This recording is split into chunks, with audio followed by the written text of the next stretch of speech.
السلام عليكم ورحمة الله وبركاته. إن الحمد لله نحمده ونستعينه ونستغفره ونعوذ بالله من شرور أنفسنا ومن سيئات أعمالنا. من يهده الله فلا مضل له ومن يضلل فلا هادي له. وأشهد أن لا إله إلا الله وحده لا شريك له وأشهد أن محمدا عبده ورسوله صلى الله تعالى عليه وعلى آله وصحبه وسلم تسليما كثيرا. أما بعد، فقد قال الإمام البخاري رحمه الله تعالى: باب وفود الأنصار إلى النبي صلى الله عليه وسلم بمكة وبيعة العقبة. قال حدثني يحيى بن بكير قال حدثنا ليس عن عقيل عن ابن شهاب وحدثنا أحمد بن صالح قال حدثنا أنبسة قال حدثنا يونس عن ابن شهاب قال أخبرني عبد الرحمن بن عبد الله بن كعب بن مالك رضي الله عنه أن عبد الله بن كعب وكان قائد كعب حين عمي قال سمعت كعب بن مالك يحدث حين تخلف عن النبي صلى الله عليه وسلم في غزوة تبوك بطوله. قال ابن بكير في حديث: ولقد شهدت مع النبي صلى الله عليه وسلم ليلة العقبة حين تواسقنا على الإسلام وما أحب أن لي بها مشهد بدر وإن كانت بدر أذكر في الناس منها.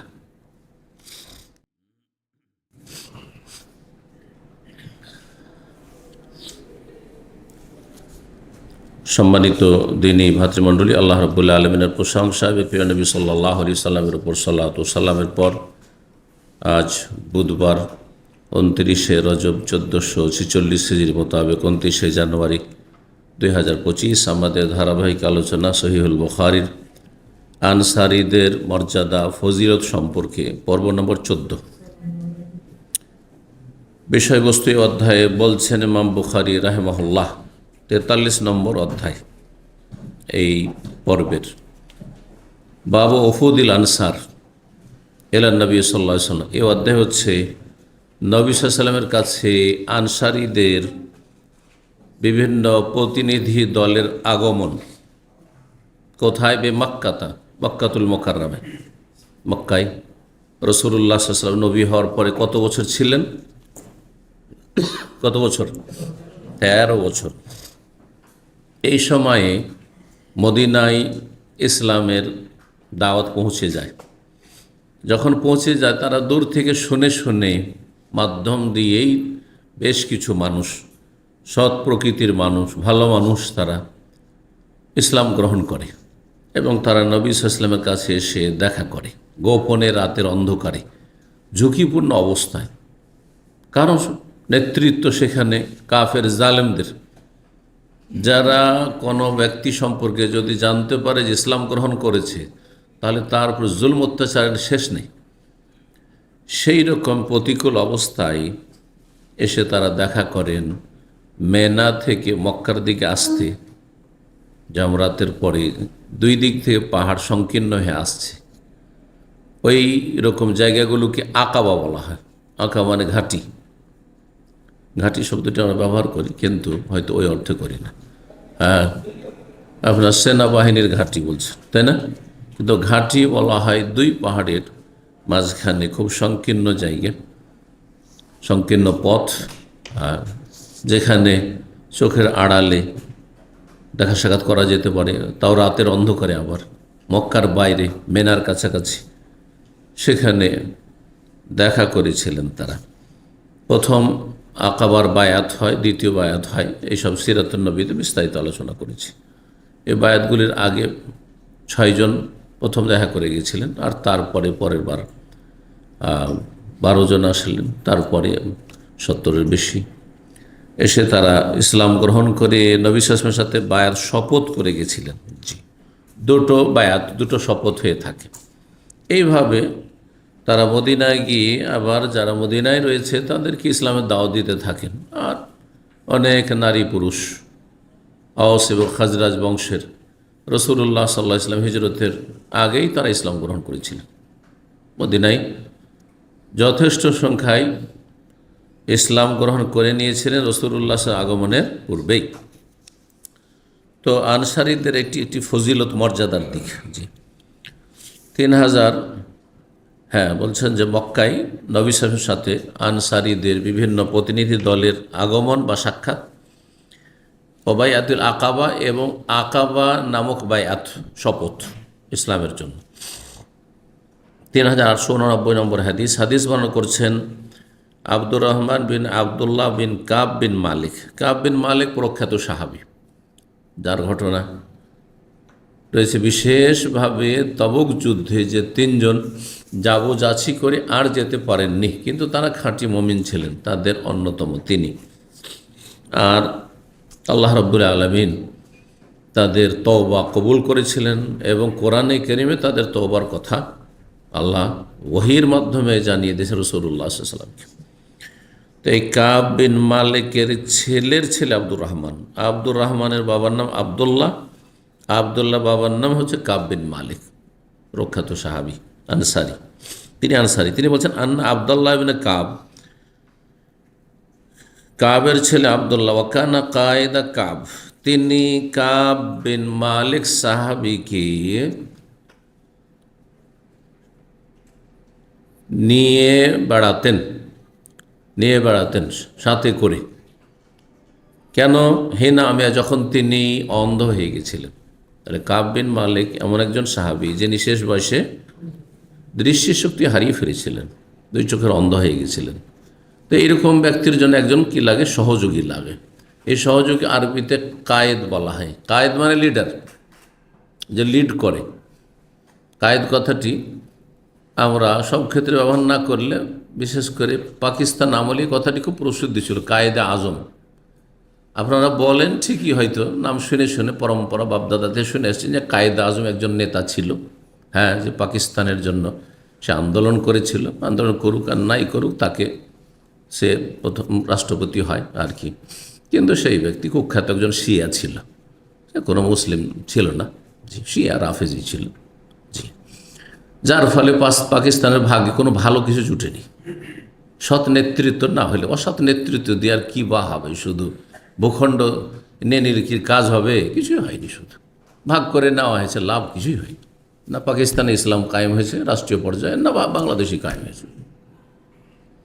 অথচ তখনকার স্বপ্ন ছিল জনগণের, যারা রক্ত দিয়েছিল, যারা জুলমের শিকার হয়েছিল, হাজার হাজার লক্ষ লক্ষ মানুষ সেই সময় শহীদ হয়েছে মুসলিমরা, কাফেরদের হাতে, ইসলাম বিদ্বেষীদের হাতে, হিংসুকদের হাতে, শত্রুদের হাতে। কিন্তু সে আশা পূরণ হয়নি। বড়ই দুঃখজনক, বেদনাদায়ক সব ইতিহাসগুলি, জি। পাকিস্তানের ইতিহাস, অথবা যেটা বলবেন যে পার্টিশনের ইতিহাস, বিভাজনের ইতিহাস, দেশ ভাগের ইতিহাস বড়ই বেদনাদায়ক, জি, জ্ঞানী গুণীদের জন্য, যাদের সম্পর্কে জ্ঞান রয়েছে। কিছু হয়নি, লাভ কিছুই হলো না। শুধু নেকড়ে বাঘের সামনে অসহায় ছাগলদেরকে ফেলে চলে গেল। আশা করি আমার ভাষা বুঝতে পারছো। ভারতের সব মুসলিমকে উঠিয়ে নিয়ে যেতেও পারেননি, আর নেকড়ে বাঘদের সামনে এদেরকে রেখে চলে গেছেন। আচ্ছা, গেলেন তো গেলেন, এত বড় কোরবানি দিয়ে গিয়ে যদি ইসলামটা কায়েম করতে পারতে রাষ্ট্রীয় পর্যায়ে, তাও একটা শ্রম সার্থক হইত, তাও হইল না। তো হইলটা কি? জমি নিলেন, কী ফায়দা করলেন? এরকম জমি মেলা আছে মুসলমানদের কাছে। আফ্রিকায় অনেক দেশ রয়েছে, এশিয়াতে অনেক মুসলিম দেশ আছে। যেসব দেশে ইসলামী আইনের বাস্তবায়ন নেই, সেসব মুসলিম দেশ মেজরিটি, অথবা মুসলিম শুধু রাষ্ট্রপতি প্রধানমন্ত্রী হচ্ছে, ব্যাস, হ্যাঁ, রং বদল হচ্ছে, অবস্থার কোনো পরিবর্তন নেই, কালার পরিবর্তন হচ্ছে। একজন ছিল, হ্যাঁ, অসৎ উগেছে, আর একটা অসৎ এসছে, এর বেশি কিছু হয়নি। আল্লাহ হেফাজত করুক। কায়েদ মানে তাহলে লিডার, জি। এইখান থেকে ড্রাইভিং লাইসেন্সকে সৌদি আরবে কেয়াদা বলা হয়। হ্যাঁ হ্যাঁ, কেয়াদাও লেখা থাকে আর সিয়াকা, দুটো লেখা থাকে ড্রাইভিং লাইসেন্সকে। রকসাতুল কেয়াদা, যে মাদ্রাসাতুল কেয়াদা ড্রাইভিং স্কুল লেখা আছে, দেখুন আরবিতে মাদ্রাসাতুল কেয়াদা। তো ড্রাইভারকে সায়েকও বলা হয় আর ড্রাইভারকে কায়েদও বলা হয়, কারণ সে গাড়ি লিড করে হচ্ছে কেয়াদা। ওয়াকানা কায়েদা কাব, কাব বিন মালিক তার বাবা, তো বাবাকে টেনে নিয়ে বেড়াতেন, তার সহযোগী ছিলেন। এখানে শাব্দিক অর্থ টেনে নিয়ে বেড়াতো, শাব্দিক অর্থ করার জন্য করলাম, কিন্তু সুন্দর লাগে না শুনতে। তার সহযোগী ছিলেন ভাব অর্থ, কিন্তু সহযোগী মানে মুতাআওয়ান হয়, শাব্দিক অর্থ। যে হে নামিয়া, যখন তিনি দুই চোখের অন্ধ হয়ে গেছিলেন, কালা সামেতো, ছেলে আব্দুল্লাহ বলছে, আমি শুনেছি কাব বিন মালিক আমার আব্বার কাছে রাদিয়াল্লাহু আনহু ইউহাদ্দিসু, তিনি হাদিস বর্ণনা করেছেন ঘটনা, হিনা তাখাল্লাফা আনিন নবী, যখন তিনি নবী সাল্লাল্লাহু আলাইহি ওয়াসাল্লাম থেকে পিছিয়ে থেকে গেছিলেন, পশ্চাতে থেকে গেছিলেন, ফি গাজওয়াত তাবুকের যুদ্ধের সময়কালে। তাবুকের যুদ্ধের সময় খেজুর বাগানে খেজুর পেকে এসছে, আর অভাব রয়েছে, প্রচণ্ড গরমের দিন। আচ্ছা, বাগানের এই খেজুরগুলি একটু সামলে নিই, একটু দেখে নিই, আর তারপরে গিয়ে একটু ছুটে যাব, আর রাসূলুল্লাহ সাল্লাল্লাহু আলাইহি সাল্লাম সাহাবায়ে কেরামদের সাথে মিলিত হব। কিন্তু যাচ্ছি করতে করতে একদিন পার হয়ে গেল, 2 দিন পার হয়ে গেল, করে আর যেতে পারলেন না। গিয়ে পাবো কোথায় এ মরুভূমি? তখন তো আর এরকম রাস্তা নেই যে দিব স্পিড, আর গেছেন আপনি হয়তো 200 কিলোমিটার আগে আছেন, তারপরে গিয়ে ধরে নিলাম আপনাকে, পেয়ে গেল, তাই না? না, তেমন তো নয়। সে পাহাড় আর মরুভূমিতে সে 700-800 কিলোমিটার সফর, মদিনা থেকে তাবুক, সবচেয়ে দূরের যুদ্ধ নবী সাল্লাল্লাহু আলাইহি ওয়াসাল্লাম আমলে এই তাবুকের যুদ্ধই ছিল। বেতুলেহি মানে হাদিসটি লম্বা হাদিস বর্ণনা করছে। তুল, হ্যাঁ, তউইল থেকে, তউইল মানে লম্বা, লম্বা দীর্ঘায়িত হাদিস বর্ণনা করেছেন। লম্বা হাদিস অন্য জায়গায় এসছে। ইবনে বুকাইর বর্ণনাকারী বলছেন ফি হাদিসে, তার হাদিসে তার বিভিন্ন বর্ণনাকারী রয়েছে, তার মধ্যে একজন ইবনে বুকাইর রয়েছেন, ইয়াহইয়া ইবনে বুকাইর, ইমাম বুখারীর ওস্তাদ। কালা হাদাসে ইয়াহইয়া ইবনে বুকাইর। আর একজন ইমাম বুখারীর ওস্তাদ রয়েছেন আহমদ ইবনে সালেহ। 2 সনদে হাদিসটি এসছে। বলছেন ওয়ালাকাদ শাহিদতু মান নবী সাল্লাল্লাহু আলাইহি ওয়াসাল্লাম লাইলাতুল আকাবা। কাব বিন মালিক বলছেন যে আমি তাবুক যুদ্ধে যাচ্ছি করে যেতে পারিনি, কিন্তু আমি নবী সাল্লাল্লাহু আলাইহি ওয়াসাল্লামের সাথে উপস্থিত ছিলাম আকাবার রাত্রে। ওই যে ঘাঁটিতে, মেনার ঘাঁটিতে রাসূলুল্লাহ সাল্লাল্লাহু আলাইহি ওয়াসাল্লামের সাথে কয়েকজন গিয়ে দেখা সাক্ষাৎ করেছিলেন আর বায়াত করেছিলেন, তাদের একজন আমি ছিলাম মদিনা থেকে গিয়ে। হেনা তাওয়াসাকনা আল ইসলাম, যখন আমরা ইসলামের ওপর অটল থাকার জন্য অঙ্গীকার করেছিলাম, অঙ্গীকারবদ্ধ হয়েছিলাম নবী সাল্লাল্লাহু আলাইহি ওয়াসাল্লামের সাথে। জি, চুক্তি শক্ত করা। জি, তাওয়াসাকনা। ওয়ামা ওহিব্বু আন্নালি বিহা মাশহাদা বদর। আর এই আকাবার ঘাঁটিতে যে বায়াতটি ছিল ইসলামের এবং নবী সাল্লাল্লাহু আলাইহি ওয়াসাল্লামের সাহায্য করার, এটি এত গুরুত্বপূর্ণ একটি ঘটনা ছিল। প্রতিকূল অবস্থায় কাফেরদের মাঝে গিয়ে, মক্কায় গিয়ে, যেখানে চারিদিকে কাফের আর কাফেরদের নেতৃত্ব, সেখানে গিয়ে জানতে পারলে তো মেরে দিত। যদি জানতে পারতো একটু যে হ্যাঁ অমুক জায়গায় মদিনার লোকেরা এসছে, ইসলাম গ্রহণ করতে এসছে, অথবা ইসলাম গ্রহণ করে নিয়েছে, বায়াত করতে এসছে, শপথ করতে এসছে ইসলামের, তাহলে একজনও বেঁচে ফিরত না, একজনও ফিরত না, সবকে মেরে ফেলতো মক্কার কাফেররা। পক্ষান্তরে বদরের যুদ্ধে না, সবাইকে মারতে পারেনি, বরং তারাই মার খেয়েছে, তারাই পরাজিত হয়েছে কাফেররা। এই জন্য বলছেন যে আকাবার রাতে যখন আমরা ইসলামের ওপর অটলতার জন্য কি করেছিলাম, অঙ্গীকার করেছিলাম।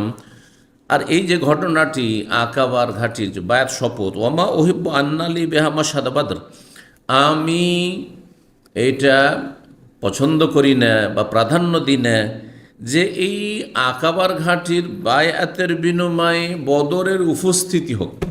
অর্থাৎ একদিকে বদরে অংশ নেওয়া, মুজাহিদ হিসাবে জেহাদে যারা 313 জন গেছেন, তাদের একটা মর্যাদা, বড় মর্যাদা আছে তাদের। 313 জন সাহাবীর মর্যাদা, আশরা মুবাশশারের পরে তাদের মর্যাদা, 10 জন জান্নাতের সুসংবাদপ্রাপ্ত সাহাবায়ে কেরামদের পরেই বদরের যারা প্রথম জেহাদে শরীক হয়েছে 313 জন, তাদের সম্পর্কে আল্লাহ ঘোষণা করে দিয়েছেন। নবী সাল্লাল্লাহু আলাইহি হাদিসে রয়েছে, এটি এই ওহী কথা হাদিসে রয়েছে যে এ মালুম আসে, তুমি যারা বদরে উপস্থিত হয়েছে এরপরে যা আমল করবে করো, কাদ গাফারতু লাকুম, তোমাদেরকে অগ্রিম মাফ করে দিলাম, মাফ করে দিলাম, জান্নাতের সার্টিফিকেট দিয়ে দিলাম, মাফ করে দিলাম। তার মানে এই নয় যে তারা তারপরে আর 5 ওয়াক্ত ফরজ পড়তেন না, মাফ হয়ে গেছিল না। আল্লাহ জানছেন অন্তর্যামী, এরা জীবনে বেনামাজি হবে না, জীবনে ফরজ ওয়াজিব ছাড়বে না, জীবনে এরা হারাম কাবিরায় লিপ্ত হবে না। হ্যাঁ, সুতরাং আল্লাহ রাব্বুল আলামিন যখন আলিমুল গায়ব, আল্লাহ অগ্রিম ঘোষণা করেছেন। আজকে এইরকম লোক আছে, ওই মর্যাদার না থাক, যে সারা জীবন ঈমান ইসলাম তৌহিদ সুন্নাতের উপর থাকবে, আর আল্লাহ রাব্বুল তার সম্পর্কে জানছেন যে এই ব্যক্তি আল্লাহর সন্তুষ্টি নিয়ে কি হবে, দুনিয়া থেকে বিদায় নেবে, আমার কাছে আসবে, কিন্তু আজ ওয়াহির দরজা খোলা নেই যে আল্লাহ কোনো সার্টিফিকেট দেবেন। এই জন্য আমাদের কারো সার্টিফিকেট নেই, কারো সার্টিফিকেট নেই। শেষ মুহূর্তে গিয়ে মানুষ বিভ্রান্ত হয়ে যেতে পারে, যতই ভালো মানুষ হোক না কেন।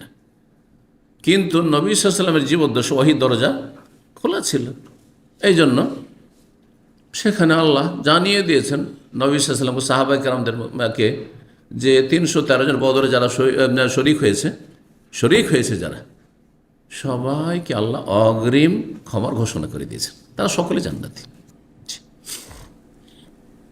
তাহলে বদরের একটা মর্যাদা, বদরি সাহাবী, এই জন্য সাহাবায়ে কেরামদের প্রসিদ্ধ ছিল যে অমুক বদরি সাহাবী, ওকানা বদরিয়ান, তিনি বদরি সাহাবী। বদরি সাহাবী মানে বদরে যে 313 জন শীর্ষস্থানীয় সাহাবী শরীক হয়েছেন প্রথম জেহাদে, তাদের অন্যতম একজন তিনি।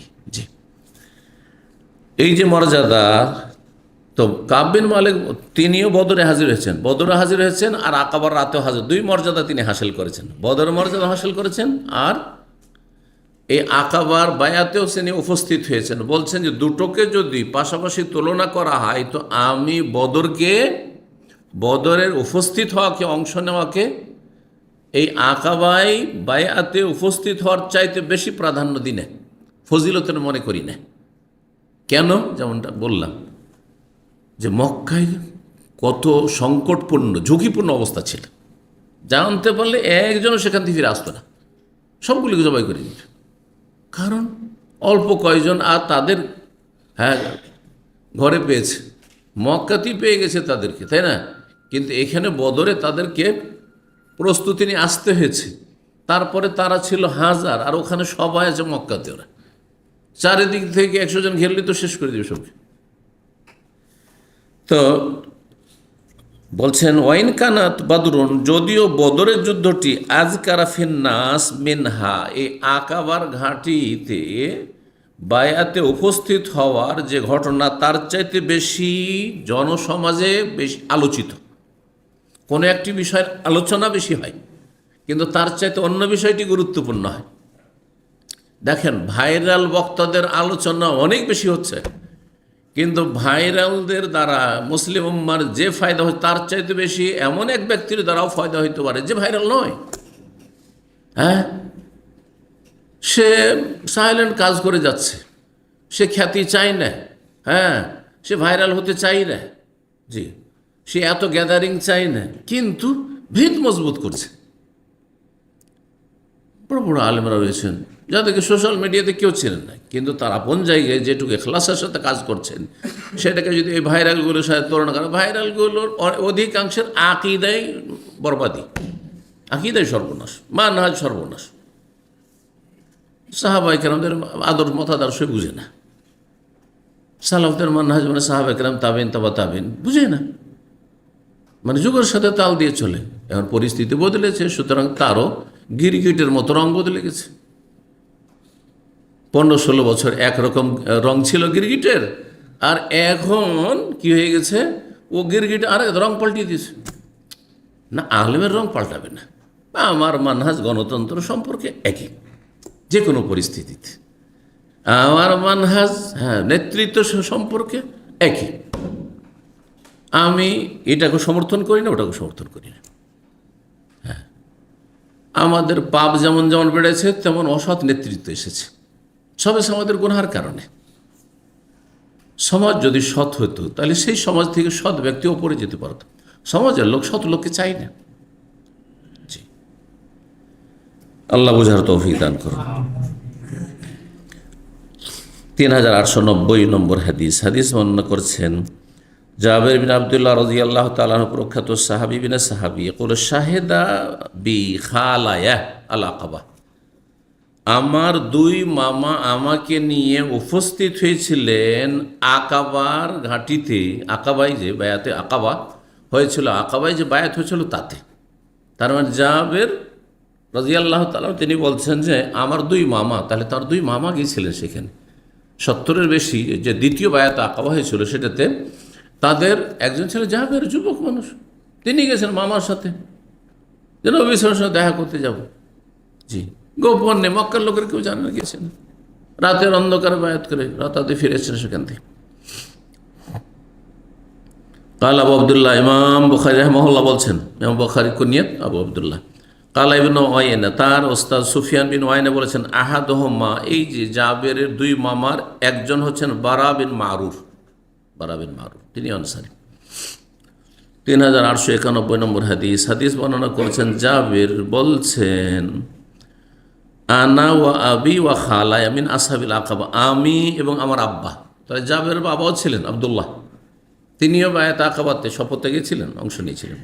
আমি এবং আমার পিতা ওয়া খালা, আমার দুই মামা আকাবার সাথী সঙ্গীদের দলভুক্ত ছিলাম আমরা। আকাবায় যে 70 অধিক গিয়েছিলেন তাদের অন্যতম আমি ছিলাম, আমার আব্বা ছিল, আমার দুই মামা ছিল, তাদের এক মামার নাম এখানে উল্লেখ হইল। 3892 নম্বর হাদিস। হাদিস বর্ণনা করছেন ওবাদ ইবনে সামিত রাদিয়াল্লাহু তাআলা আনহু, বলছেন যে মিনাল্লাযীনা শাহিদু বাদরান মা রাসূলিল্লাহ সাল্লাল্লাহু আলাইহি ওয়াসাল্লাম, ওবাদা ইবনে সামিত খাজরাজ বংশের সর্দার ছিলেন। সেই যুগের সর্দার, সাইয়্যেদ মানে হচ্ছে কবিলার প্রধান, বংশের প্রধান, বংশীয় রাজত্ব ছিল তখন, বংশের প্রধান, সমাজপতি, আজকালকার দেশের ভাষায়। যদি আমাদের সমাজ মানে এক গ্রাম বাস করছে, সেই জন্য সমাজ, কিন্তু বংশীয় আমাদের দেশে ওই রকম কিছু নেই, কেন বংশের লোক ছড়িয়ে ছিটিয়ে গেছে। আজকাল বিশেষ করে শিক্ষার পরে আর বংশের লোক থাকে না তেমন, কে কোথায় যে যেখানে কাজকর্ম পেল, চাকরি পাবে, সেখানে গিয়ে সেটেল হল, কেউ দেশে, কেউ বিদেশে, বিভিন্ন জায়গায়। কিন্তু একসময় আমরা ছোটোকালে দেখেছি, হ্যাঁ, একজন মানুষের 10টা ছেলে যদি থাকে, সবাই এক জায়গাতে বাস করছে, গোটা বংশ, এই গ্রামটা পুরোটাই আমাদের বংশ, পুরো আমাদের বংশ। আমাদের থেকেছি, আমার মামার গ্রামে ছোটোকালে বাল্য জন্ম, নানা নানির বাড়ি থেকে লেখাপড়া করেছি আমি। তো গোটা গ্রামটা অন্য কোনো বংশের লোকই ছিল না, গোটা বংশ, তাও তাদের সংখ্যা ধরেন 200-300 ঘর, 200-300টি বাড়ি, সবাই একই বংশের লোক, সবাই একই বংশের লোক, সবাই সরকারি মামা। মানে গোটা গ্রামে যেখানে ঘুরে এই প্রান্ততে এই প্রান্ত, মানে 2 কিলোমিটার প্রায়, সব মামা আর মামা, কেউ মামা কেউ না, এই সম্পর্ক সরকারি। তো ওবাদ বিন সামিত ছিলেন, তিনি খাজরাজ বংশ, সবচেয়ে বড় বংশ, আউসের চাইতে বড়, আনসারীদের বংশ। তো তাদের সর্দার, তিনি বদরে উপস্থিত হয়েছে রাসূলুল্লাহ সাল্লাল্লাহু আলাইহি ওয়াসাল্লামের সাথে, ওয়ামিন আসহাবিহি লাইলাতুল আকাবা, এবং রাসূলুল্লাহ সাল্লাল্লাহু আলাইহি ওয়াসাল্লামের সঙ্গী হয়েছিলেন আকাবার রাতে, যে ওই ঘাঁটিতে এসে বায়াত করেছিলেন সাহাবায়ে কেরাম। আখবারাহু, তিনি বলেছেন তার ছাত্রকে, আবু ইদ্রিস আইজুল্লাহ বিন আবদুল্লাহ কে, বলছে আন্না রাসূলুল্লাহ রাসূলুল্লাহ সাল্লাল্লাহু আলাইহি ওয়াসাল্লাম বললেন, এমন এক সময় যখন তারা বায়াত করে শপথ করেছিলেন, ওয়াহাউলাউ ইসাবাতু মিন আসহাবিহি, সেই সময় রাসূলুল্লাহ সাল্লাল্লাহু আলাইহি ওয়াসাল্লামের সাহাবায়ে কেরামদের একটি দল ছিল তার সাথে, নবী সাল্লাল্লাহু আলাইহি ওয়াসাল্লামের সাথে একদল সাহাবায়ে কেরাম দেখা করেছেন। এসাবা একটি ক্ষুদ্র দলকে বলা হয়, যাদের সংখ্যা সর্বনিম্ন 10 আর সর্বোর্ধ্বে 40।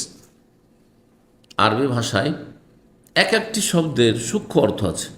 নাফার 3 জন থেকে 10 জন পর্যন্ত, এটা নাফার। আপনারা এখন ব্যক্তি সম্পর্কে নাফার, ফি নাফার মা ফি নাফার, মানে ব্যক্তির অর্থ ব্যবহার করেছে, কিন্তু নাফার মানে সর্বনিম্ন 3 জন, 4 জন, 5 জন, 10 জন, হ্যাঁ 10 জন পর্যন্ত ব্যাস। আর যখন আপনার 10 জনের বেশি হবে, 40 পর্যন্ত, তখন নাম এসাবা, একটি দল। তার চাইতে বেশি হবে, ধরেন 200, 300, 400 পর্যন্ত, আপনার 40-50-এর উপরে, তখন তায়েফা। জি, লা তাজালু তায়েফাতুন মিন উম্মতি, আমার উম্মতের একটি ক্ষুদ্র দল, সংখ্যাগরিষ্ঠ নয় তারা, সবসময় হককে, সত্যের উপর বিজয়ী থাকবে, তারা সবসময় সংখ্যালঘু থাকবে, সেই আকিদা, সেই মানহাজের লোক আর সৎ লোক। হ্যাঁ, মুসলিম সমাজে কম, তায়েফা বলেছেন সব জায়গায় তারা একটা ক্ষুদ্র দল থাকবে।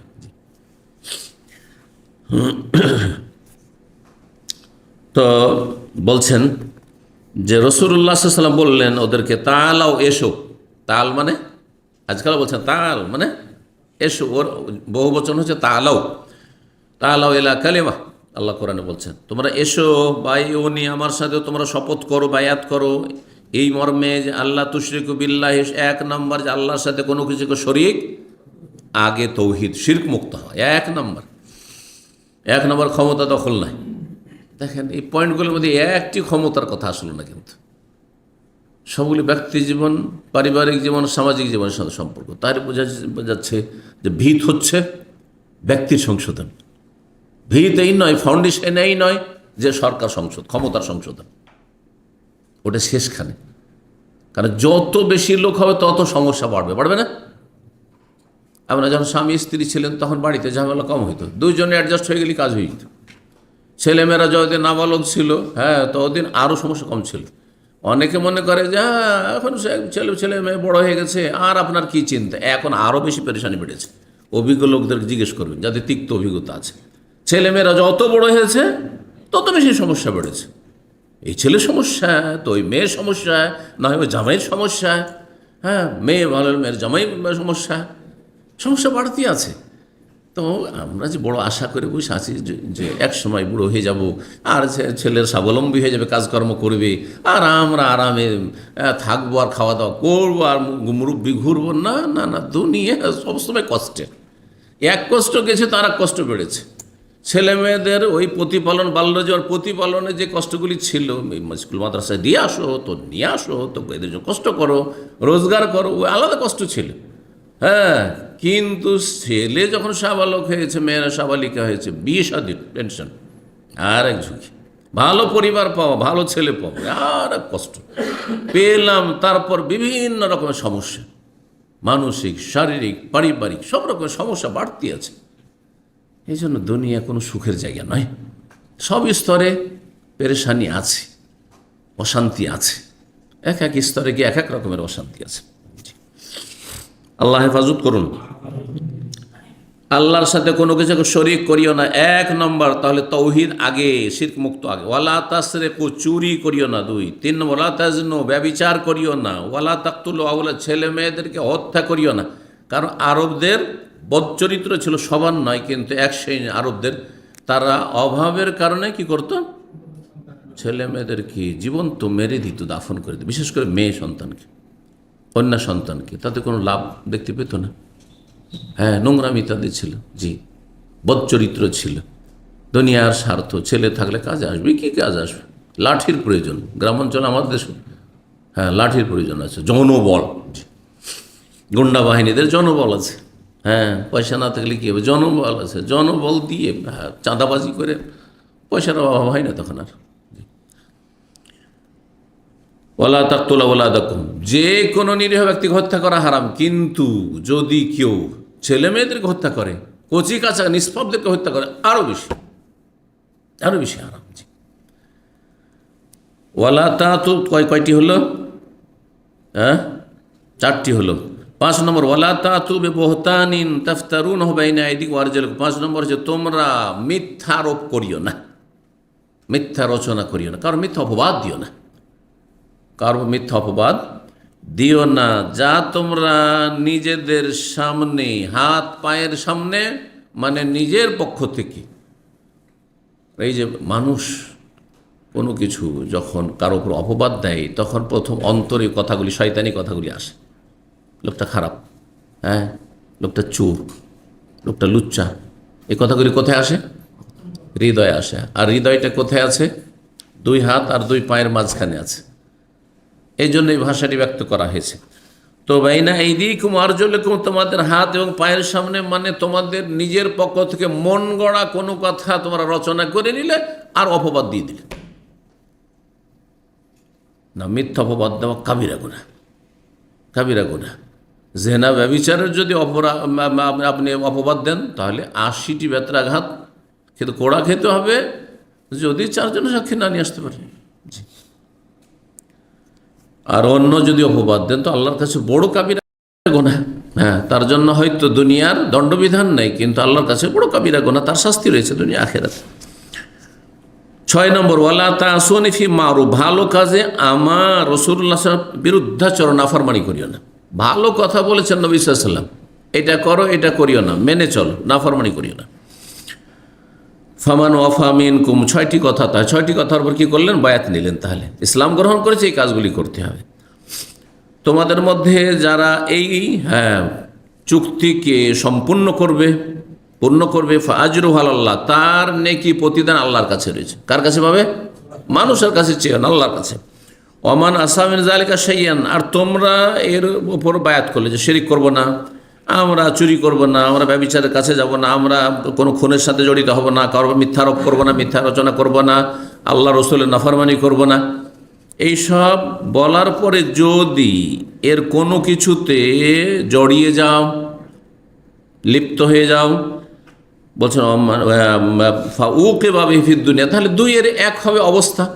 আল্লাহ হয়তো দুনিয়াতে শাস্তি দিয়ে দিলেন। অনেক ক্ষেত্রে কেউ ব্যভিচারে লিপ্ত হলো, দুনিয়াতে শাস্তি দিয়ে দিলেন। দুনিয়ার মেলা শাস্তি আছে। শারীরিকভাবে অসুস্থ এমন হয়ে গেল, আর বাঁচল।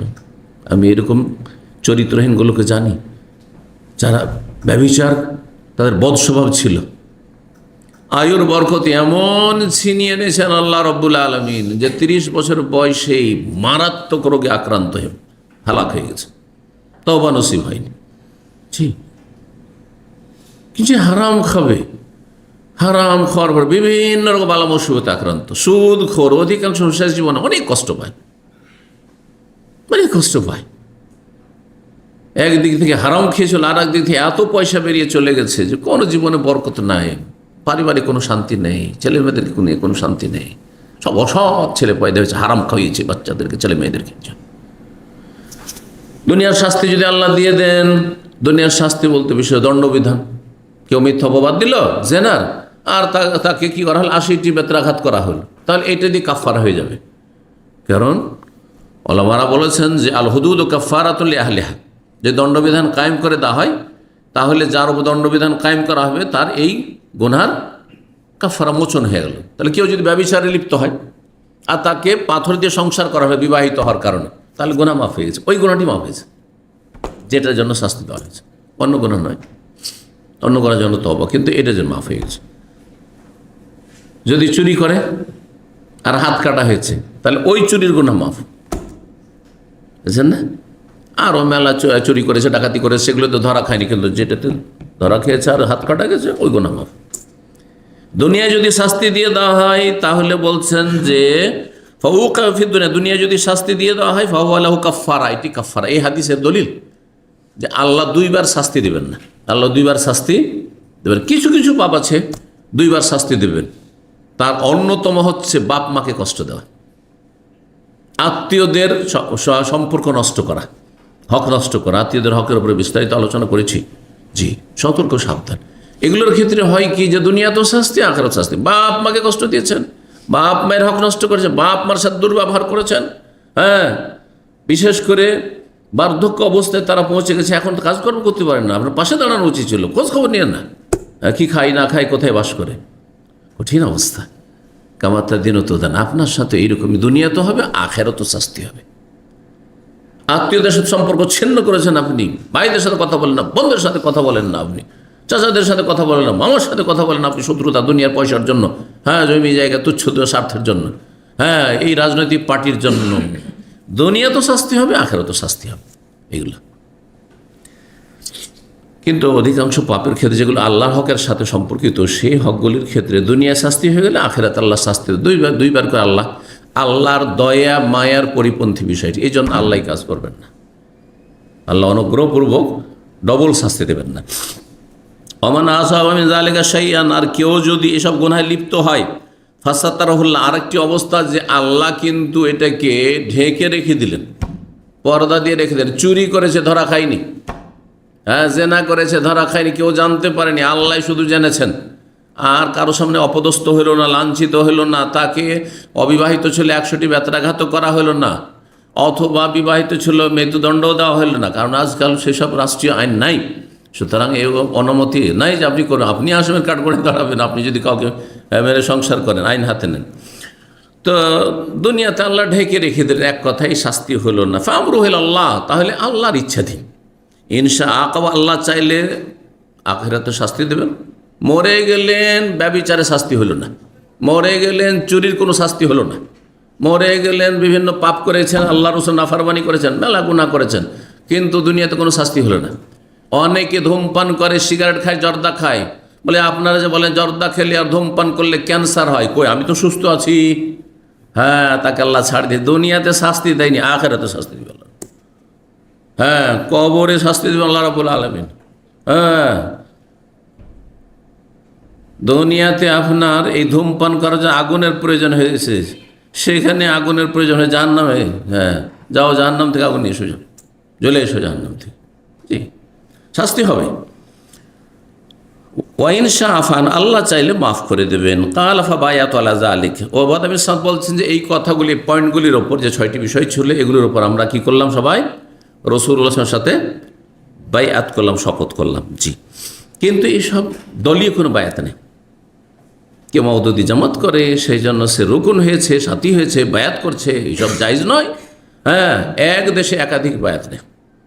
এক দেশে রাষ্ট্রীয় শুধু বায়াত আছে, রাষ্ট্রপতি বায়াত নিতে পারে, হ্যাঁ, শপথ নিতে পারে, আর প্রধানমন্ত্রী নিতে পারে। জি, মুসলিম দেশে। কিন্তু তাদের উচিত হবে এই বায়াত নিয়ে ইসলামের কাজ করবে, দেশে রাষ্ট্রীয় পর্যায়ে ইসলামী বিধিবিধান বাস্তবায়ন করবে। এই নয় যে শুধু তাদের ক্ষমতাকে মজবুত করবে। জি, আর না হলে আল্লাহর কাছে তাদেরকেও একসময় আসামির কাঠগড়ায় দাঁড়াতে হবে। তো সোজা নয় যে আমরা তাদের হক আদায় করলাম আর দেশবাসীর হক আদায় করলো না। জি, হ্যাঁ, শুধু লুটপাট করে খেলো, দুর্নীতি আর দুর্নীতি, হ্যাঁ, অর্থ পাচারি শুধু করলো সব। আল্লাহ হেফাজত করুন। 3893 নম্বর হাদিস মানে উবাদা ইবনে সামিত রাদিয়াল্লাহু তাআলা আনহু বলছে, আন্নাহু ক্বালা, তিনি বলেন, ইন্নী মিনান নুকাবা আল্লাযিনা বায়াউ রাসূলুল্লাহ সাল্লাল্লাহু আলাইহি ওয়াসাল্লাম। উবাদা ইবনে সামিত শুধু এই বায়াতে আকাবে যারা অংশগ্রহণ করে তাদের একজন ছিলেন না, বরং তাদের একজন দায়িত্বশীল ছিলেন। কয়েকজন তাদের মুখ্য দায়িত্বে ছিলেন, যাদেরকে নাকিব বলা হইতো। নাকিব মানে দায়িত্বশীল, তাদের শ্রেষ্ঠ ব্যক্তি, প্রধান ছিলেন। বলছে ইন্নী মিনান নুকাবা, আমি সেই সব দায়িত্বশীলদের অন্তর্ভুক্ত ছিলাম যারা রাসূলুল্লাহ সাথে বায়াত করেছিল আর বলেছিল, বায়ানা, আমরা বায়াত করছি হে আল্লাহ রাসূল সাল্লাল্লাহু আলাইহি ওয়াসাল্লাম, আল্লাহ নুশরিকা বিল্লাহি, আল্লাহর সাথে কোনো কিছুকে শরীক করব না, ওয়ালা নাসরিকু, চুরি করব না, ওয়ালা নাজনি, আমরা ব্যভিচার করব না, ওয়ালা নাকতুলুন নাফসাল্লাতী হারামাল্লাহু ইল্লা বিল হক, আল্লাহ যেসব ব্যক্তিকে, মানুষকে হত্যা করা হারাম করেছেন তাদেরকে আমরা হত্যা করব না, তবে ন্যায়সঙ্গত হলে। ন্যায়সঙ্গত হচ্ছে যে 3টি ক্ষেত্রে নবী সাল্লাল্লাহু আলাইহি ওয়াসাল্লাম বলেছেন, সেখানে মানুষের রক্ত হালাল হয় মুসলিম হওয়ার পর। আর না হলে ইসলামের বিরুদ্ধে কেউ লড়াই করতে এসছে, হারবি যুদ্ধ লাগিয়েছে, এমনকি অমুসলিমের রক্ত হারাম। তারা নিরীহ মুসলিম, হ্যাঁ, আপনার সাথে শান্তিতে বসবাস করতে চায়, শান্তিতে রাখতে চায় আপনাকে, তাদের রক্ত হালাল নয়। কিন্তু যখন যুদ্ধের ময়দানে নেমেছে, মুসলিমদেরকে মারছে, মুসলিমের ঘরে ঘরে আক্রমণ করছে, তখন তার রক্ত হালাল, তখন সে হারবি। জি, যেহেতু তার কাছে আপনি, আপনার পরিবার পরিজন, আপনার ইসলাম নিরাপদ নয়। জি, ওয়ালা নানতাহিবু, আর কি করবো না, আমরা লুট তারাজ করবো না। এখানে তাহলে অতিরিক্ত শব্দ হলো কি, লুটপাট করবো না। তাহলে চুরি, ডাকাতি, ছিনতাই, এগুলি কাবিরা গুনাহ। জি, ওয়ালা নাসি, আর আমরা নাফরমানি করবো না। কোন রাতে নাসি রয়েছে, আমরা নাফরমানি করবো না। আর কোন রাতে এখানে যেমন রয়েছে ওয়ালা নাকদি বিল জান্নাহ, কারো সম্পর্কে আমরা জান্নাতের চূড়ান্ত ফয়সালা দেব না। অমুক জান্নাতি, যেমন একসময় শুনলেন যে আমাদের প্রধানমন্ত্রী, কি ভাষাটা বলেন, ওদের ভাষায় কি বলেছিল, একজন বেদাতি, শীর্ষস্থানীয় বেদাতি মোল্লা বাংলাদেশের, বলছে আমাদের প্রধানমন্ত্রী হচ্ছেন জান্নাতি রমণী, এই ধরনের ভাষা বলেছে। এটা ইসলাম অস্বীকার করে। আমার সম্পর্কে বলা যায় না, আমার ওস্তাদ জান্নাতি। আপনি কি করে জানলেন? আল্লাহ যদি আমাকে হাসর মাঠে জিজ্ঞাসা করে, অমায়ুদ্রি, কি করে জানলে তুমি? তোমাকে এই সার্টিফিকেট দেওয়ার অধিকারটা দিল কে? আমি সহজ ভাষায় বলি, সার্টিফিকেট দেবে ইউনিভার্সিটিওয়ালা। এখন দামাম ইউনিভার্সিটির সার্টিফিকেট যদি আমি ইসলামিক সেন্টারে দিতে লাগি, হবে?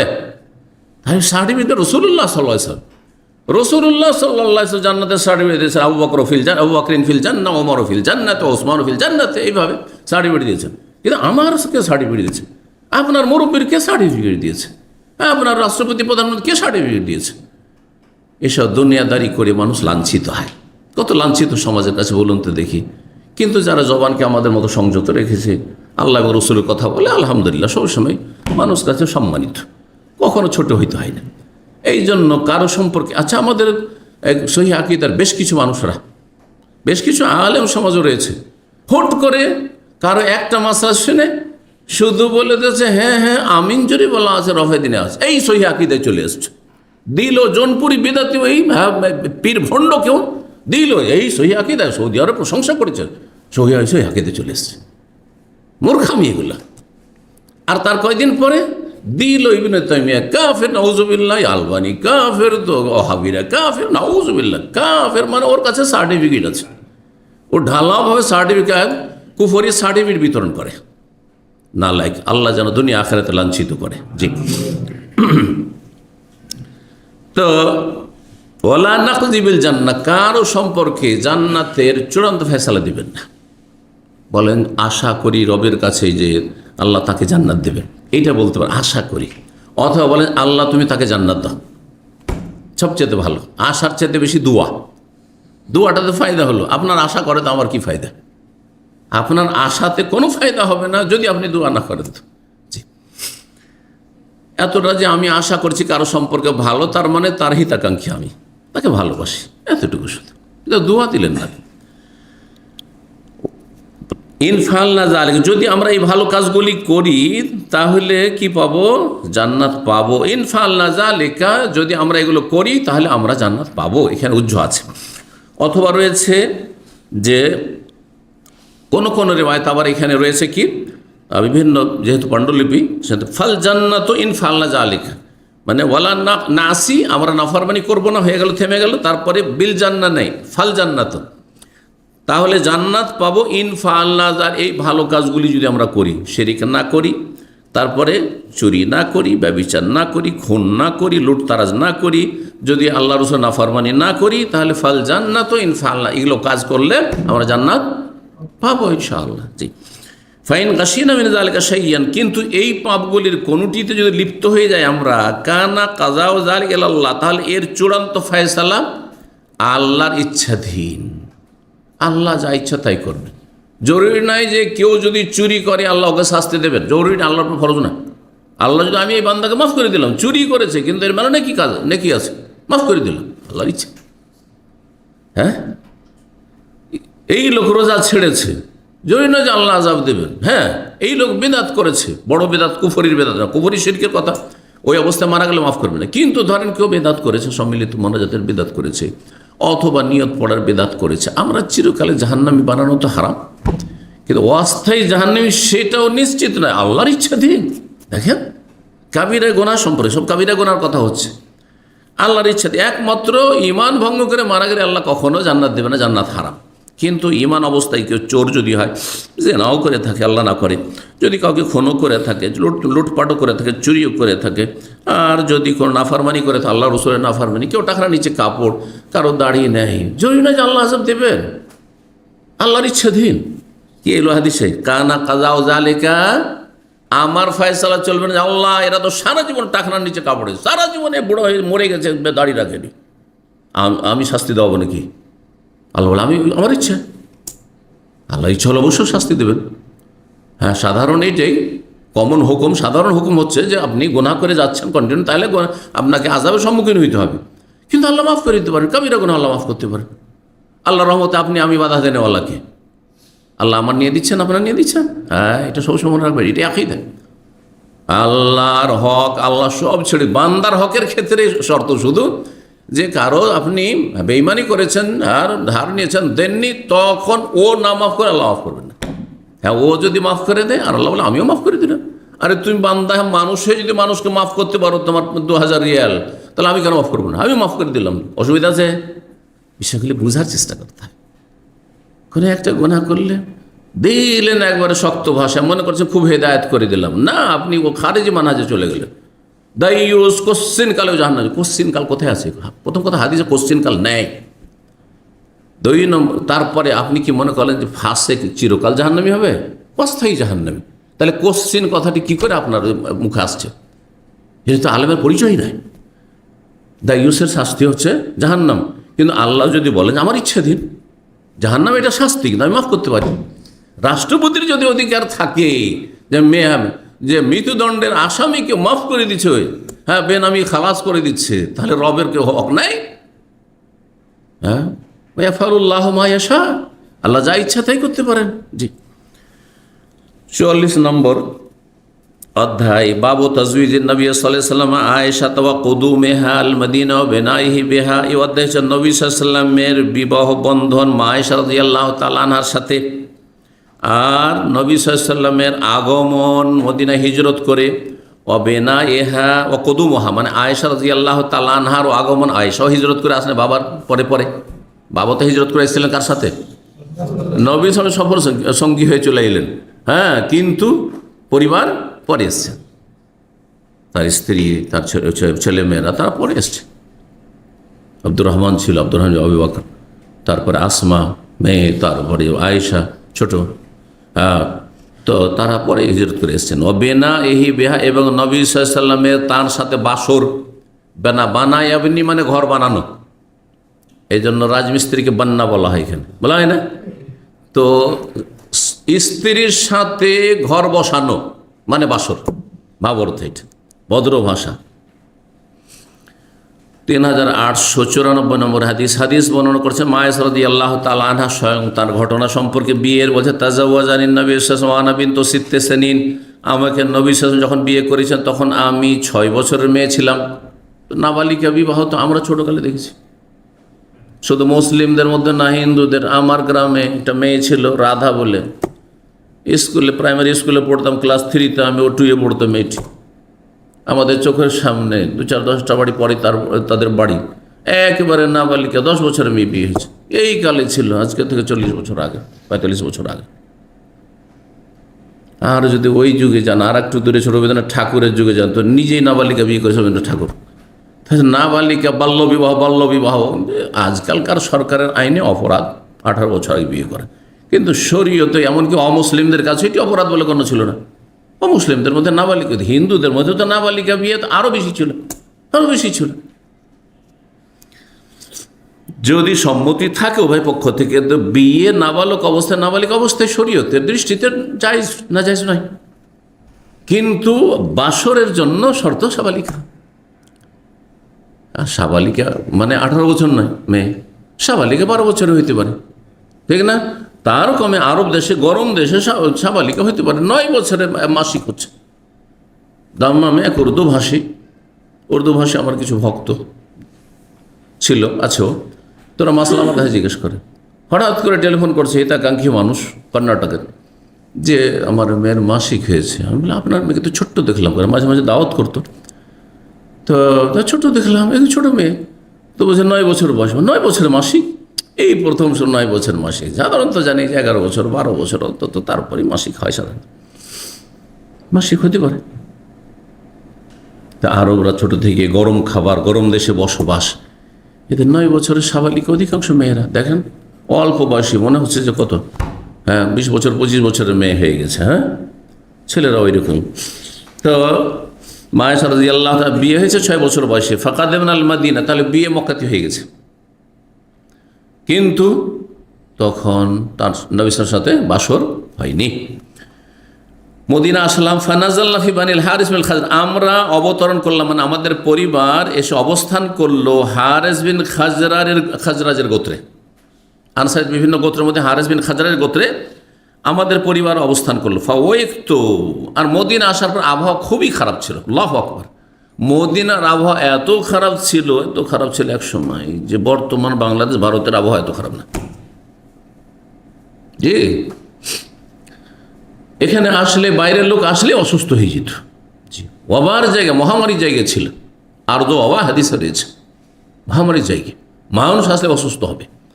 অথচ তখন আজকালকার মতো ভিড় ভাড় নাই যে ভাইরাসে এফেক্টেড হয়ে, যেমন আমরা বলছি যে এই যে ভিড় ভাড়ে গেলাম, একটু দেখেন একটু অসুস্থ, এই ভিড় ভাড়ে বিভিন্ন দেশ থেকে বিভিন্ন ভাইরাস আসছে। হ্যাঁ জি, বলছি ফাওয়াইকতু, আমি প্রচণ্ড জ্বর হয়ে গেলাম, মানে জ্বরে আক্রান্ত হয়ে গেলেন তিনি।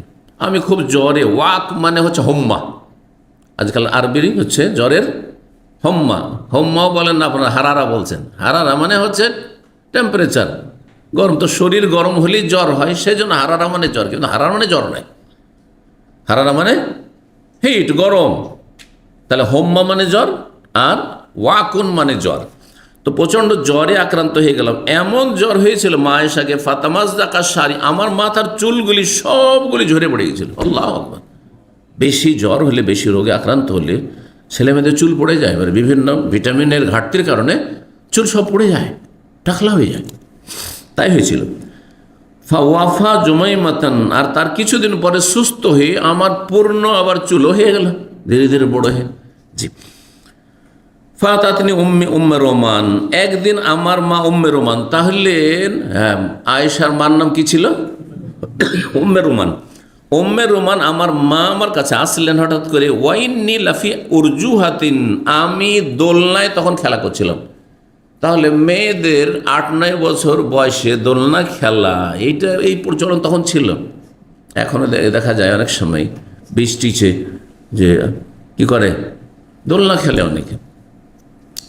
তো যদি এটা সমাজে আইব দোষের জিনিস না হয় তাহলে অসুবিধা নেই, এখানে কোনো আইবের জিনিস নয়, দোষের জিনিস নয়। কিন্তু আমাদের সমাজে, গ্রামে, আমি তো আপনার স্ত্রীকে নিয়ে পার্কে যদি দোলনা খেলতে লাগান, বোরখা পরে আছে আর দোলনা খেলছে, তো মানুষ ভালো মনে করবে? আমাদের সমাজে দেখেন অনেক জিনিস আছে শরীয়তে জায়েজ হইলেও সেখানে সমাজে যেহেতু আইবের বিষয়, দোষণীয় বিষয়, সেগুলো থেকে বাঁচতে হবে। শরীয়তের বিধান সেগুলো থেকে বাঁচতে হবে। যেমন লেবাস পোশাক, আপনাদের জন্য প্যান্ট শার্ট জায়েজ, আমার জায়েজ নয়? আমারও জায়েজ, বুঝতে পারছেন? হ্যাঁ, আপনাদের জন্য খালি মাথায় থাকা জায়েজ, তো আমার জন্য খালি মাথায় থাকা জায়েজ নয়। কিন্তু কেন টুপি দিচ্ছি, কেন এটা দিচ্ছি? কারণ আমার মান সম্মানের দাবি হচ্ছে আমাদের ট্রেডিশন, যেটা ওরফ, প্রথা, যে যারা যেমন পর্যায়ের মানুষ, যেমন স্তরের মানুষ, তেমন তাদের পোশাক হবে। বুঝতে পারছেন না? জি, ঠিক ওই রকমই। তো বলছেন যে আমি দোলনায় ছিলাম, অর্জুহা মানে তাহলে দোলনা। আর অমাই সওয়াহে বলি, আর আমার সাথে আমার কিছু বান্ধবীও ছিল, ওরাও দোলনা খেলছে। আর ছোটোকালে মেয়েরা কী করে, বান্ধবী নিয়ে এই বিভিন্ন পুতুল খেলনা মেলনা এইসব নিয়ে, আমাদের যুগে তো নিজে ওই তেনা পেঁচিয়ে খেলনা তৈরি হতো। আর আজকাল তো একবারে মূর্তির মতো খেলনা আসছে, না এত বেশি বাড়াবাড়ি যেন না হয়। ফাসারাখাত বি, আমাকে চিৎকার করে ডাক দিলেন মা একবারে জোরে ডাক দিয়েছে, আয়েশা, এইভাবে ডাক দিয়েছে। ফাতাই তোহা, দৌড় দিয়ে ছুটে এসছে, যেমন জোরে ডাক দিয়েছে। লা আদরি মা তরিদ বি, কিন্তু আমি বুঝতে পারছি না যে কী উদ্দেশ্য আমার মায়ের, এত জোরে উচ্চস্বরে কেন ডাক দিলেন। ফাখাজাদ বেদি, তারপর আমার হাতটা ধরলেন। হাত তাও কাফাতনি আলা বাবিদ্দার, আমাকে নিয়ে গিয়ে একবার বাড়ির দরজায় নিয়ে চলে গেলেন টানতে টানতে। হ্যাঁ, ছোটো বাচ্চা খেলার দিকে নেশা আছে, ওইদিকে মনটা টান দিচ্ছে, টেনে নিয়েছে হাত ধরে। ওয়াইন্নি লানহাজু হাত্তা সাকানা বাদু নাফসি, আমাকে এমনভাবে টেনে নিয়ে যাচ্ছে দ্রুত বেগে যে আমার শ্বাস ফুলতে লেগেছে। আমার শ্বাস কী করছে?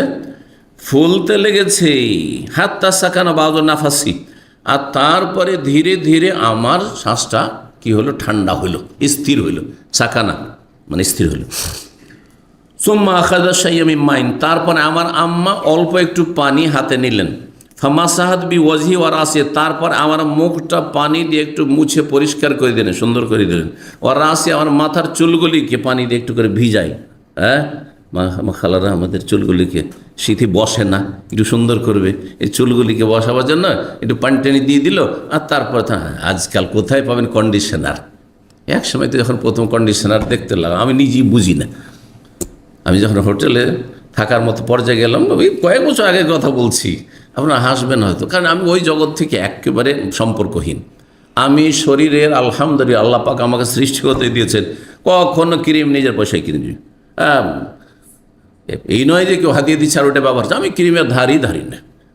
শুধু এক সময় সরিষার তেল ব্যবহার করতাম দেশীয় তরিকায়, আর তারপরে হয়তো একটু জৈতুন তেল আরও দেশে আসার পরে। কিন্তু এই যে ক্রিম, আর তারপরে এই আর সেই, আর তারপরে শ্যাম্পু লাগাইতে হবে, আর তারপরে তার সাথে শ্যাম্পু দিয়ে আর হলেন না, রেখে খসখস করছে, তো সফট করতে হবে, সুতরাং কন্ডিশনার দিতে হবে, তো আবার তারপর লোশন। আরে প্রথম যখন দেখি 3 রকম 4 স্টার 5 স্টার হোটেলে গেস্ট হয়ে দেখি, চশমা দিয়ে দেখতে হয়, কারণ চশমার বয়স চলে এসছে। কোনটা কি? সবই শ্যাম্পু তো মনে করলে হবে না, এটা শ্যাম্পু, এটা লোশন, এটা কন্ডিশনার, কোনটা কখন ইউজ করা লাগবে তাও শিখতে হইলো আমাকে। বললাম আমার জুনিয়রদের কাছ থেকে শিখেছি, আমার ছেলেমেয়েদের কাছ থেকে শিখেছি, বাবা এটা কোনটা কখন ইউজ করে, যে আমি এই ধরনের লোক, কারণ আল্লাহ আমাকে এগুলো প্রয়োজনে মনে করায়নি। জি, আমার কোনোদিন পা ফাটতো না যে ভ্যাসলিন লাগবে। এখন ভ্যাসলিন হয়তো থাকছে, সেই জন্য হয়তো কেউ দিয়ে দিল, আলাদা কথা। কিন্তু আমার এই ঠোঁট ফেটে যাচ্ছে, তো আমার পা ফেটে যাচ্ছে, এগুলো নেই, আল্লাহ পাক তৈরি করেছে। কিন্তু কিছু মানুষের আছে তার হাত পা কড়া, শক্ত, একটুতে ফেটে যায়, আরব দেশে বিশেষ করে তাদের প্রয়োজন আছে, প্রয়োজন হলে ঠিক আছে। কিন্তু শরীরের এত মালিশ আর এত ও শরীরের যত্ন নেওয়া, অথচ আপনি রুহের কোনো যত্ন নিচ্ছেন না, কলবের যত্ন নিচ্ছেন না, পাপ মুক্ত হচ্ছেন না, ফায়দা কি আপনার এই শরীরের খেদমত করে? জাহান্নামে যাবে এইসব শরীর, বেনামাজি শরীর জাহান্নামে যাবে, যতই আপনি এসব ব্যবহার করেন না কেন। যাই হোক, একটু চোখে মুখে পানি দিয়ে আমাদের মা খালারা এরকমই করেছে। হ্যাঁ, একটু সুন্দর করে দিয়ে মুখখানটাকে একটু তেল টেল দিয়ে দিল, মুখখান সুন্দর লাগছে, যা জলসা শুনতে চলে গেলাম। জি, বলছেন যে আমার মুখমণ্ডল আর মাথাটাকে কি করে দিলেন, হ্যাঁ মাথায় হাত ফিরিয়ে একটু সুন্দর করে দিলেন। সুম্মা আদখালাতে নিদ্দার, তারপর আমাকে একটা ঘরে ঢুকিয়ে দিলেন। ঘরে গিয়ে দেখি যে ফায়জানি সতুমিয়াল আনসার, কয়েকজন আনসারি মহিলা বসে আছে, আনসারি মহিলা ওখানে বসে আছে, মুরব্বীরা, ফিলবাইতে বাড়িতে। ফাকুলনা তারা বলছে আমাকে দেখে, আয়েশাকে দেখে বলছেন, আলাল খাইরে ওয়াল বারাকাত ওয়ালা খাইরে তাইর, তোমার জীবনে কল্যাণ হোক আর বরকত হোক। ওয়ালা খাইরে তাইর, খাইর মানে কল্যাণ আর তাইর মানে পাখি, কিন্তু শাব্দিক অর্থে এখানে পাখির কল্যাণ, হ্যাঁ মানে তুমি সৌভাগ্যবতী হও, হ্যাঁ বা তুমি বড়ই সৌভাগ্যবতী যে তোমার স্বামী হচ্ছেন সৈয়দুল মুরসালিন খাতামুন নবীন মুহাম্মদ রাসূলুল্লাহ সাল্লাল্লাহু আলাইহি ওয়াসাল্লাম, তুমি বড় সৌভাগ্যবতী। ওয়ালা খাইরে তাইর, তারপরে আসলামাতনি ইলাইহিন্না উম্মে রুমান, হ্যাঁ আয়েশার মা, মেয়েটিকে আয়েশাকে নিয়ে গিয়ে ওই যে কয়েকজন মহিলা বসে আছে মুরব্বীরা, ওদের হাওয়ালা করে দিলেন। হ্যাঁ, তাদেরকে ধরিয়ে দিলেন যে নাও তোমরা একে যত্ন করে একে পরিপাটি করে দাও, একে রেডি করে দাও, এখন নবী সাল্লাল্লাহু আলাইহি সাল্লামের সাথে তোমরা সাক্ষাৎ করা। দেখেন, মা মেয়েতে অনেক সময় লজ্জা পায় বাসর ঘরে পাঠানোর জন্য। আজকালকার মেয়েরা একটু নির্লজ্জ হয়ে গেছে, নিজে থেকে দৌড় দিয়ে ঢুকে যাচ্ছে।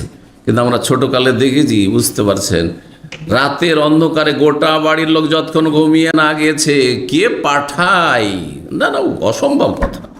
সবাই যখন গোটা বাড়ি সবাই ঘুমিয়ে একেবারে নিস্তব্ধ হয়ে গেছে, কোনো সাড়া শব্দ নাই, সবাই ঘুমাচ্ছে, তখন নিয়ে গিয়ে ওই নতুন জামাইয়ের ঘরে গিয়ে কি করছে, হ্যাঁ কিছু মেয়েরা নিয়ে গিয়ে দিয়ে আসছে, অথবা আগে থেকে নিয়ে বসে আছে কিছু মেয়েরা, ওকে বুঝতে দেয়, টের পায়নি, ও জানে না যে এখন আমার স্বামী আসবে বা দেখা হয়ে যাবে। কিছু মহিলারা নিয়ে বসে আছে ওখানে, আর তারপরে হ্যাঁ যারা নিকটাত্মীয়, আর তারপরে তখন ওকে ওই ছেলেকে বলছে যে বিয়ে করে পাত্রকে বলছে তুমি এই সময় ঢুকবে, এখন ঢুকো তুমি। ও যেমন ঢুকে গেল তখন মহিলারা বেরিয়ে চলে গেল। এইভাবে আমাদের জামানাতে বাসর হইতো, বাসরটা এইভাবে আমাদের জামানায় কী হইতো, শুরু হইতো। জি, তো সুবহানাল্লাহ বলছেন যে ফাসলামাতনি ইলাইহিন্না, ওই সব মহিলা যে আনসারি মহিলারা ছিল তাদের হাওয়ালা করে দিলেন আমাকে। ফাসলাহানা মিন শানি, তারপরে তারা আমাকে আরও বেশি পরিপাটি সুন্দর করে দিলেন। ফালাম ইয়ারনি ইল্লা রাসূলুল্লাহ সাল্লাল্লাহু আলাইহি ওয়াসাল্লাম, এবং এদিকে রাসূলুল্লাহ সাল্লাল্লাহু আলাইহি ওয়াসাল্লাম বলা আছে যে আমরা রেডি করছি আর আপনি ঘরে আসবেন, বুঝা গেছে না? তার নবী সাল্লাল্লাহু আলাইহি ওয়াসাল্লামের এই মা আয়েশার কক্ষে গিয়ে। জি, তো বলছেন যে রাসূলুল্লাহ সাল্লাল্লাহু আলাইহি ওয়াসাল্লাম বলছে ফালাম ইয়ারনি, এর মানে হচ্ছে যে হতচকিত হওয়া। হতচকিত বুঝেন, এই শব্দটি বুঝেন, মানে হঠাৎ করে চমকে ওঠা, হঠাৎ করে চমকে ওঠা, সহজ ভাষায় বলছে হঠাৎ করে আমি রাসূলুল্লাহ সাল্লাল্লাহু আলাইহি ওয়াসাল্লামকে দেখে চমকে উঠেছি। 9 বছরের মেয়ে, জানি না কিছু, জানেন সবাই বলছে যে তোমার নবীর সাথে বিয়ে হয়েছে, নবীর সাথে বিয়ে কি জিনিস, আবার স্বামী স্ত্রীর হক কি জিনিস, আবার স্বামী স্ত্রীর মাঝে সম্পর্কটা কী হবে, সব বুঝেই না। আমরা এমন একটা সময় ছিল যে 14-15 বছরের মেয়েরা বিয়ে হইতো, আর এই সহশিক্ষা যখন ছিল না, তখন মেয়েরা বুঝতো না, না স্বামী না স্বামী, শ্বশুর বাড়ি না শ্বশুর বাড়ি, হ্যাঁ, বিয়ে না বিয়ে, বিয়ে হয়েছে, ও জানে না যে বিয়ের উদ্দেশ্য কি, আর তার স্বামী স্ত্রীর সম্পর্ক কি, সহবাস হবে, মিলিত হবে, ইত্যাদি ইত্যাদি, শারীরিক সম্পর্ক হবে, এগুলো বুঝতো না মেয়েরা। এখন স্কুলে ক্লাস, প্রাইমারি স্কুলে প্রেম করা শুরু করে। বললাম আমি দেখেছি প্রাইমারি স্কুলে শুনেছি ক্লাস 4-এ পড়ছে, আর এদের চিঠি দেওয়া দিই, চিঠির যুগ ছিল তখন, এখন তার চিঠিও লাগে না, মোবাইল। বাপ মাকে আগেই বুঝিয়ে নিয়েছে যে আমাকে মোবাইল দিতে হবে, মোবাইল ছাড়া চলবে না। আর বাপ মাও কিছু আছে ওই রকম মূর্খ, যে এই কোচি মেয়েরা যারা তাদের ভবিষ্যৎ বুঝে না, তাদের হাতে মোবাইল তুলে দিয়ে দিচ্ছে। না, ওইভাবে মোবাইল দেবেন না, বিশেষ করে স্মার্টফোন দেবেন না। বড় হয়েছে, জ্ঞানী হয়েছে, বুঝছে, নিজের ভবিষ্যৎ লাইফ বুঝছে, তখন ভিন্ন বিষয়, বা জরুরি হয়ে গেছে এটা। জি, তো বলছেন যে হঠাৎ করে রাসূলুল্লাহ সাল্লাল্লাহু আলাইহি ওয়াসাল্লাম এসে উপস্থিত, হতচকিত হয়ে গেলাম দেখে নবী সাল্লাল্লাহু আলাইহি ওয়াসাল্লামকে। সময়টা কি ছিল? দোহান, পূর্বাহ্নের সময় ছিল, সকালবেলা যে নাস্তার সময় 8টা 9টা 10টা এই সময় দোহা চাস্তের সময় ছিল এক কথা। ফাসলামাতনি ইলাইহি, ওই মহিলারা আমাকে নবী সাল্লাল্লাহু আলাইহি ওয়াসাল্লামের হাওয়ালা করে দিলেন, যে এই যে থাকলো আপনার, হ্যাঁ আপনার বেগম থাকলো। ওয়া আনা ইয়াউমাইযিন বিনতু 9 সিনিন, সেই সময় আমি 9 বছরের মেয়ে ছিলাম। 9 বছরের মেয়ে, জি, সাবালিকা হয়ে গেছে, মাসিক হয়ে গেছে, অসুবিধা, মাসিক হয়েছে মানে সাবালিকা হয়ে যায়। সাবালিকা হইলে সহজ, অসুবিধা নেই, বা বাসরে অসুবিধা নেই। 3895 নম্বর হাদিস, মায়েশা রাদিয়াল্লাহু তাআলা আনহা বলছেন, আন্নান নবী নবী সাল্লাল্লাহু আলাইহি সাল্লামের সাথে যখন সংসার করা শুরু করলেন মায়েশা, তখন নবী সাল্লাল্লাহু একদিন বললেন তাকে, উরিতুকা ফিল মানাম মাররাতাইন, বিয়ের পূর্বে তোমাকে স্বপ্নে আমি 2 বার করে দেখেছি। আল্লাহু আকবার। আর নবীর স্বপ্ন হচ্ছে ওই, আমাদের স্বপ্ন অনেক সময় শয়তানি খেয়াল, হয়তো মনে এসছে একটা মেয়ে বা বিয়ের ব্যাপারে, সেই জন্য তাকে দেখছেন হয়তো, বা এমনি তার মনে হচ্ছে। অনেক সময় হয় কি, আপনার মনে খেয়াল আসেনি কোনো একটা মেয়ে, কিন্তু ওর মনে ওই মেয়েটি হয়তো মনে মনে আপনাকে চাই হয়তো, হ্যাঁ, সেই জন্য দেখছেন। অথবা এমনিতে শয়তান দেখাচ্ছে আপনাকে, হ্যাঁ, যে আপনি কয়েকবার একটা মেয়েকে ভাববেন না যে আমি এই মেয়েটাকে দেখছি, মনে হয় আমার এর সাথেই বিয়ে হবে, কারণ আপনার স্বপ্নে ফেরেশতা না হয়ে শয়তানও হইতে পারে, কিন্তু নবী সাল্লাল্লাহু আলাইহি ওয়াসাল্লাম স্বপ্নে ফেরেশতা। জি, তো বলছেন নবী সাল্লাল্লাহু আলাইহি ওয়াসাল্লাম মায়েশাকে যে তোমাকে আমি স্বপ্নে 2 বার করে দেখেছি। কিভাবে দেখেছি? বলছে, আরা, আমি দেখছি, আন্নাকে ফি সারাকাতিন মিন হারির, যে তুমি আবৃত রয়েছে, ঢাকা রয়েছে রেশমের একটি চাদরে, রেশমের চাদর দিয়ে, ঘোমটা দিয়ে তোমার ঢাকা আছে, ঘোমটা দিয়ে একবার রেশমের চাদর দিয়ে ঢাকা। ওয়ায়াকুলু, আর কেউ একজন বলছে, মানে জিবরাইল বলছেন, ফেরেশতা বলছেন, হাযিহি ইমরাতুকা, ইনি হচ্ছেন আপনার সহধর্মিনী স্ত্রী, আপনার সহধর্মিনী। ফাআকশিফ, তখন আমি কি করলাম, ঘোমটাটি খুলে দেখলাম, যে দেখি তাহলে আমার স্ত্রী, ঘোমটাটা টেনে দেখি, ঘোমটাটা টেনে আমি তখন দেখলাম, ফায়জাহি আনতে, তার আগে কিন্তু ঢাকা আছে, কে আছে জানি না, নবী বলছেন, দেখি যে তুমি, ঘোমটাটা যখন সরিয়ে, চেহারার ওপর থেকে সরিয়ে দেখছি যে তুমি, তোমাকে দেখছি, 2 বার করে দেখেছি। ফাকুল, তখন আমি স্বপ্নেই মনে মনে বললাম, ইয়াকু হাজা মিন ইনদিল্লাহ, এই স্বপ্ন যদি আল্লাহর পক্ষ থেকে হয়, ইউমদিহি, তাহলে আল্লাহ যেন তার বাস্তবায়ন করেন। নবী সাল্লাল্লাহু সন্দেহের ভিত্তিতে বলেননি, এমনি বলেছেন, কারণ নবীর স্বপ্ন হচ্ছে ওয়াহি, তারপরে তিনি এভাবে বলেছেন। কিন্তু আমাদের ক্ষেত্রে যদি হয়, তাহলে এতটুকু বলতে পারেন যে যদি আল্লাহ, জানি না আমি এই স্বপ্ন শয়তানের পক্ষ থেকে, জিনদের পক্ষ থেকে, না ফেরেশতার পক্ষ থেকে, আল্লাহ তোমার পক্ষ থেকে যদি ফেরেশতার মাধ্যমে হয়ে থাকে, আর এতে আমার কল্যাণ থাকে, আর আপনি বিয়ে করতে ইচ্ছুক, তাহলে আপনি বলতে পারেন যে আল্লাহ তাহলে বাস্তবায়ন করে দেন, অসুবিধা।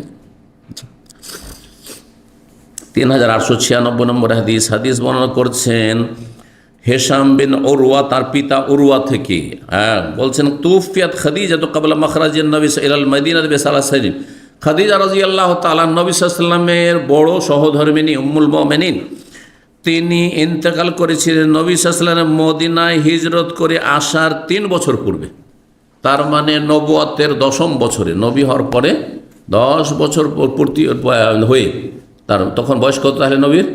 50 বছর, 50 বছর, তাহলে 25 বছর বয়সে বিয়ে নবী সাল্লাল্লাহু আলাইহি ওয়াসাল্লাম, আর 50 বছর বয়সে খাদিজার ইন্তেকাল, হ্যাঁ, তাহলে 25 বছর তার সাথে কী করেছেন? হ্যাঁ, সংসার করেছেন। বলছে 3 বছর, হিজরতের 3 বছর পূর্বে খাদিজা রাদিয়াল্লাহু মারা যান। ফালাবেসা সানাতাইন আও কারিমা, তারপরে 2 বছরের কাছাকাছি তিনি অবস্থান করেন। ওয়ান্নাকাহা আয়েশা, আয়েশা রাদিয়াল্লাহু তাআলা আনহাকে বিয়ে করেন। ওই সময়কালে সাউদাকে বিয়ে করেছিলেন, সাউদা ছিলেন বয়সিকা, তো সৌদাকে বিয়ে করেছেন আর বিয়ে করেছেন আয়েশা রাদিয়াল্লাহু তাআলা আনহাকে। ওয়াহিয়া বিনতু সিত্তি সিনিন, সেই সময় বয়স ছিল তার 6 বছর।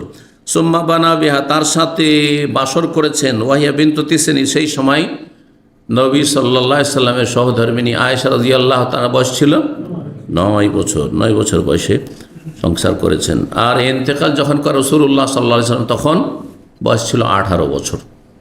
তাহলে বিয়ে হয়েছে মক্কাতে 6 বছর বয়সে, আর 9 বছর বয়স মানে প্রথম হিজরতের প্রথম বছরে বা প্রথম বছরের শেষ দিকে গিয়ে কী হয়েছে, বাসর হয়েছে। আর তারপরে আর 9 বছর, 10 বছর যেহেতু মদিনার জীবন, 9 বছর, তাহলে কত হয়ে গেল? 9 9 18 বছর। এই 18 বছর বয়সে বিধবা হয়েছেন মা আয়েশা রাদিয়াল্লাহু তাআলা আনহা। আল্লাহ রাব্বুল আলামিনের কাছে দোয়া করে আল্লাহ আমাদেরকে উপকারী জ্ঞান দান করেন, নেক আমলে তৌফিক দান করেন, গুনাহ খাতা মাফ করেন এবং সার্বিক কল্যাণ দান করেন। এখানে আজকের আলোচনা শেষ করছি। ওয়া সাল্লাল্লাহু ওয়া সাল্লাম আলা নবিয়িনা মুহাম্মদ ওয়া আলা আলিহি ওয়া সাহবিহি আজমাইন।